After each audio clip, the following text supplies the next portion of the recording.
Why did the United States attack Libya, Iraq, Afghanistan, and Yemen? Why are U.S. operatives helping to destabilize Syria?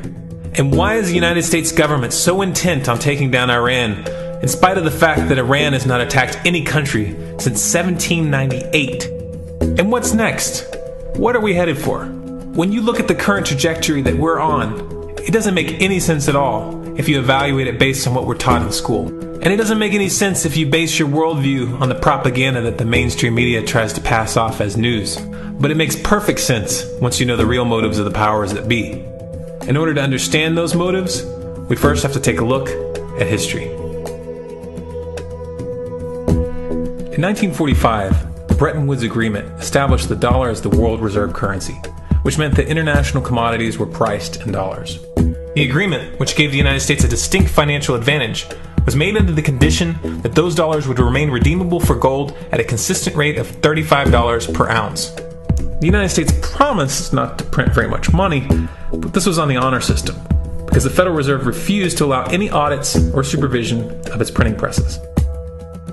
In the years leading up to 1970, expenditures in the Vietnam War made it clear to many countries that the U.S. was printing far more money than it had in gold. And in response, they began to ask for their gold back. This, of course, set off a rapid decline in the value of the dollar. The situation climaxed in 1971 when France attempted to withdraw its gold and Nixon refused.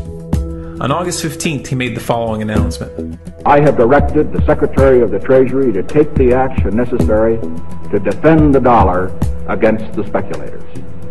I have directed Secretary Connally to suspend temporarily the convertibility of the dollar into gold or other reserve assets, except in amounts and conditions determined to be in the interest of monetary stability and in the best interest of the United States. This was obviously not a temporary suspension, as he claimed, but rather a permanent default. And for the rest of the world who had entrusted the United States with their gold, it was outright theft. In 1973, President Nixon asked King Faisal of Saudi Arabia to accept only U.S. dollars as payment for oil and to invest any excess profits in U.S. Treasury bonds, notes, and bills. In return, Nixon offered military protection for Saudi oil fields. The same offer was extended to each of the world's key oil-producing countries, and by 1975, every member of OPEC had agreed to only sell their oil in U.S. dollars. The act of moving the dollar off of gold and tying it to foreign oil instantly forced every oil-importing country in the world to start maintaining a constant supply of Federal Reserve paper. And in order to get that paper, they would have to send real physical goods to America. This was the birth of the petrodollar. Paper went out, everything America needed came in, and the United States got very, very rich as a result. It was the largest financial con in recorded history.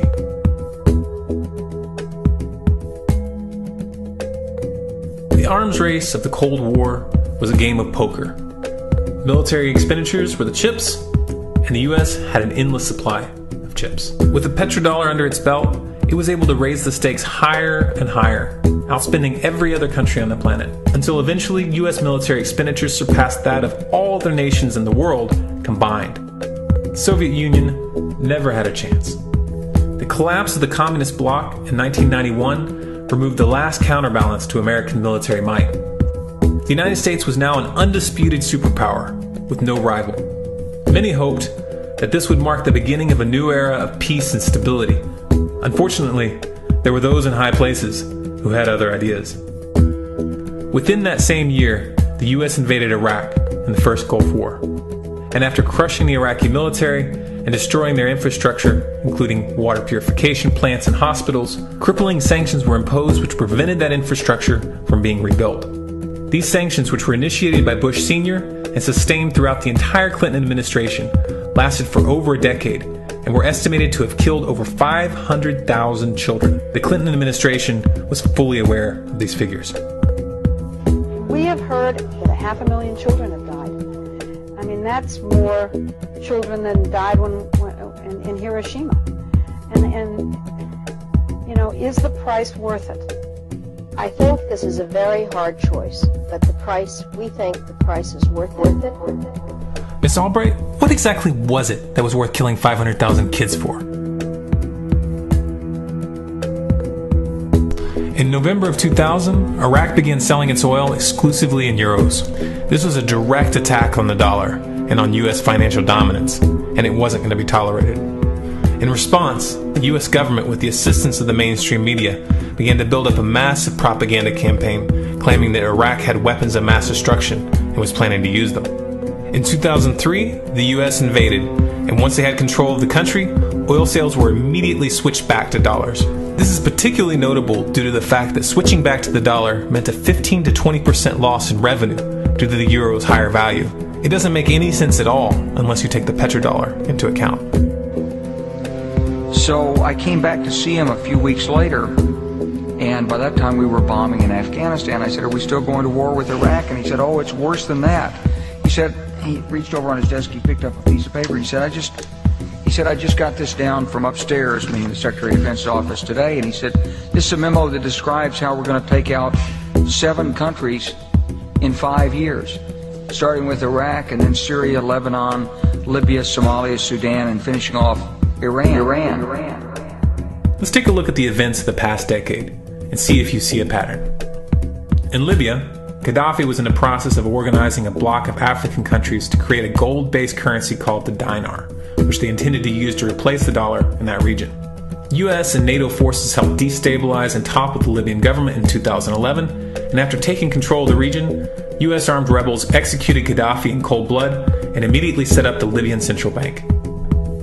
Iran has been actively campaigning to pull oil sales off of the dollar for some time now, and it has recently secured agreements to begin trading its oil in exchange for gold. In response, the US government, with mainstream media assistance, has been attempting to build international support for military strikes on the pretext of preventing Iran from building a nuclear weapon. In the meantime, they established sanctions which US officials openly admit are aimed at causing a collapse of the Iranian economy. Syria is Iran's closest ally, and they are bound by mutual defense agreements. The country is currently in the process of being destabilized with covert assistance from NATO, and though Russia and China have warned the United States not to get involved, the White House has made statements within the past month indicating that they are considering military intervention. It should be clear that military intervention in Syria and Iran isn't being considered. It's a foregone conclusion, just as it was in Iraq and Libya. The U.S. is actively working to create the context which gives them the diplomatic cover to do what they already have planned. The motive for these invasions and covert actions becomes clear when we look at them in their full context and connect the dots. Those who control the United States understand that even if a few countries begin to sell their oil in another currency, it will set off a chain reaction and the dollar will collapse. They understand that there is absolutely nothing else holding up the value of the dollar at this point, and so does the rest of the world. But rather than accepting the fact that the dollar is nearing the end of its lifespan, the powers that be have made a calculated gambit.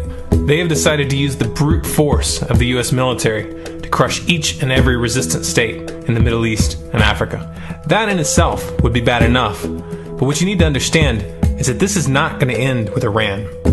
China and Russia have stated publicly, and on no uncertain terms, that they will not tolerate an attack on Iran or Syria. Iran is one of their key allies, one of the last independent oil producers in the region, and they understand that if Iran falls, then they will have no way to escape the dollar without going to war. And yet the United States is pushing forward in spite of the warnings.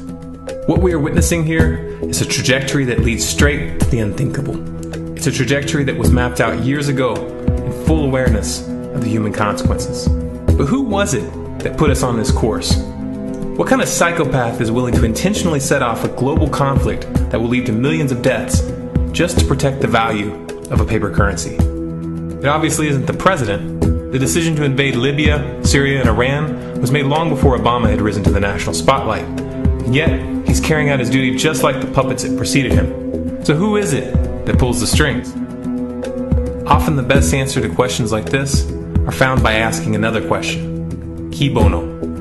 Who benefits? Obviously, those who have the power to print the dollar out of thin air have the most to lose if the dollar were to fall. And since 1913, that power has been held by the Federal Reserve. The Federal Reserve is a private entity owned by a conglomerate of the most powerful banks in the world. And the men who control those banks are the ones who pull the strings. To them, this is just a game. Your life and the lives of those you love are just pawns on their chessboard. And like a spoiled 4-year-old who tips the board onto the floor when they start to lose, the powers that be are willing to start World War III to keep control of the global financial system. Remember that when these wars extend and accelerate. Remember that when your son or your neighbor's son comes back home in a flag-draped coffin. Remember that when they point the finger at the new boogeyman. Because the madmen who are running this show will take this as far as you allow them to. So how much time do we have left? It's a question I hear constantly, but it's the wrong question. Asking how much time we have left is a passive posture. It's the attitude of a prisoner who's waiting to be taken out to a ditch and shot in the back of the head.